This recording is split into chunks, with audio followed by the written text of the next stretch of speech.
Alrighty, so I just wanted to explain further with face reading because face reading initially came from like Ayurvedic and traditional Chinese medicine, acupuncture, all that kind of stuff. Um, like in Ayurvedic, they have Pitta. Oh, I can't remember Pitta. I can't remember them. Don't quote me. They have different. I think it's called doshas. The TCM version also has 5 elements, and the 5 elements start with wood, fire, earth, metal, and water. And because every aspect of your face is associated physiologically with an organ, and an organ has an association with the elements, if you see like excessive puffiness underneath the eyes, that is a kidney issue. Kidneys are associated with water, so you have a water imbalance in your body. So this is how face reading goes hand in hand with elemental energies and how they associate with the organs. So another example is somebody who stutters. As much as stuttering can be a physiological issue or psychological issue, it can also be that they have too much fire in their system. Who knew? Super neat. Sensitive, um, really passionate, actually kind of makes sense. Um, Another one, and I'm going to read out this example, is somebody whose elemental energy, like dominant elemental energy, is metal. It's actually me. I'm dominantly metal energy. This person may present with respiratory or digestive complaints and be more prone to skin issues like hive, rashes, acne, or eczema. Very true. I bloated, diarrhea, constipation. My family would always joke that if we could run our vehicles on flatulence, we would do that. It would save us a lot of money. And our farts were disgusting too, especially my uncles. And those jerks would sit on my face, fart on me constantly, and I would be dying laughing, but also dying from the fumes. It's an awful, it's kind of funny memory. Families are weird. Um, this person may struggle with unprovoked feeling of despair or grief and have a history of waking up in the wee hours of the morning. I have gone through periods of depression. It wasn't until COVID. It was the first year into COVID, that I experienced true depression. But I had learned earlier that depression is the need for deep rest. And I am rather sensitive. I'm hypersensitive as well to people and things around me. So I could go to work, I could do 1 or 2 clients as a massage, do 1 or 2 clients, and everything would seem fine. But as soon as I went back to my apartment, I crawled into bed, bawled my eyes out, slept for hours, ate maybe once that day, and would go back to sleep. And I did that for a week. I just gave into it. So very true. And when I do wake up, it's typically between the hours of 1 and 3 a.m. almost all the time, throughout my whole life, even. Um, the nose is often a prominent feature on the face with lines on the outer forehead, markings on the cheeks. Kind of. Person likely has a pale skin for their racial heritage, a whiny voice, and sensitivity to smells or strong smells. I hate air fresheners, those Glad things plugged in anywhere. I have to remove. If I house sit for somebody, dog sit for somebody, I have to remove them. I cannot have more than one. Even candles. I don't even like candles. Like, can't do it. It's common for this person to crave pungent or spicy foods such as cauliflower, radishes, onions, and garlic. I do like all those foods. I don't necessarily crave them. The funny thing is, I actually typically crave broccoli. They may find they are often needing to blow or wipe their nose first thing in the morning. Almost every single day, I need to blow my nose, and it will last for about an hour. This person is probably slim. Not true. I've had a weight issue for a very long time, but if you take the consideration that metal is associated with the liver and lungs, if my liver is overly toxic, it can't detox properly, and toxins are stored in fat cells. So there's the association.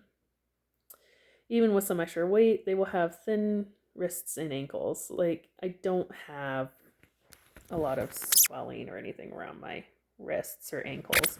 I get some water retention, but again, if I'm standing all day massaging, water retention at my ankles doesn't bother me too much and doesn't worry me too much. So that's the association with face reading and health issues, and the association, like how you can determine what liver what organs are being affected and how much by coloration of skin, by deep creases, by the creases here, by where things are placed. Like all my acne here is digestive issues, right?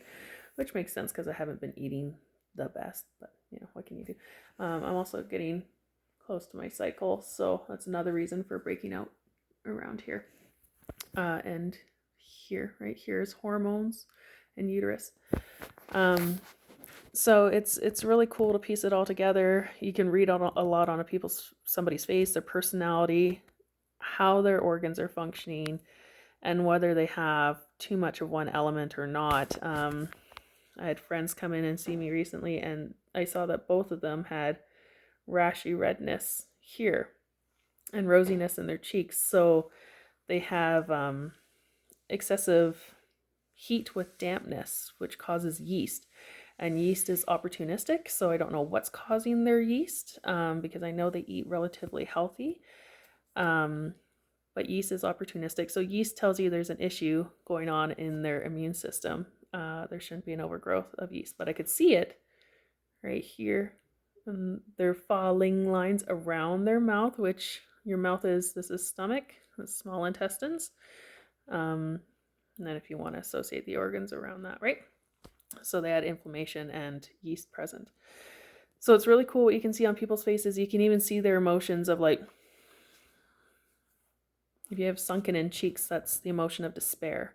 If you have really dark puffiness here, you have a lot of fear. It's a kidney deficiency, but kidneys represent fear. So if it's really dark, super puffy, you're going through a lot of fear. If your falling lines go below the crease of your lips here, that ends up being, if it comes down here, like if you actually looked at Obama from the start of his presidency to the end of it, he was under way too much stress for way too long.